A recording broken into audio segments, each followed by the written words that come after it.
Magpapalabas ng show cause order ang Commission on Higher Education upang pagpaliwanagin ang pamunuan ng isang private college sa Quezon City kasunod ng mga reklamo hinggil sa pagdaraos nito ng isang off-campus activity sa Bataan noong January 26.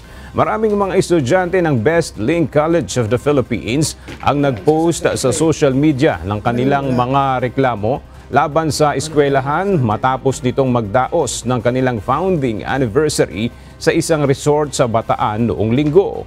Kwento ng ilang estudyante, problema nila noong linggo ang mga sasakyan na maghahatid sana sa kanila sa venue ng activity dahil sa sobrang dami ng mga sumama. At dahil sobrang dami ng participants, naging overcrowded at nagkatulakan na sila sa loob ng resort.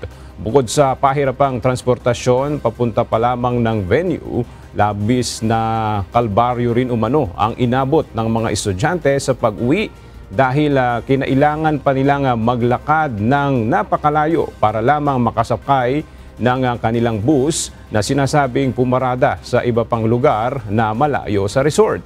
Dahil dito, may mga estudyante ang hindi kinaya ang matinding pagod dahil may iba sa kanila ang wala ring baon at mayroon ding mga nagkasugat-sugat ang mga paa sa paglalakad ng malayo.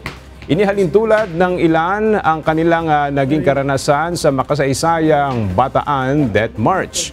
Ayon kay Chairperson Prospero de Vera, inatasan na niya ang CHED NCR na imbestigahan ang insidente kung saan sinasabing ni-require umano ang mga estudyante na magbayad sa nasabing event, gayunman ay hindi sila nagbigay ng sapat na transportasyon at na kompromiso ang kanilang kaligtasan.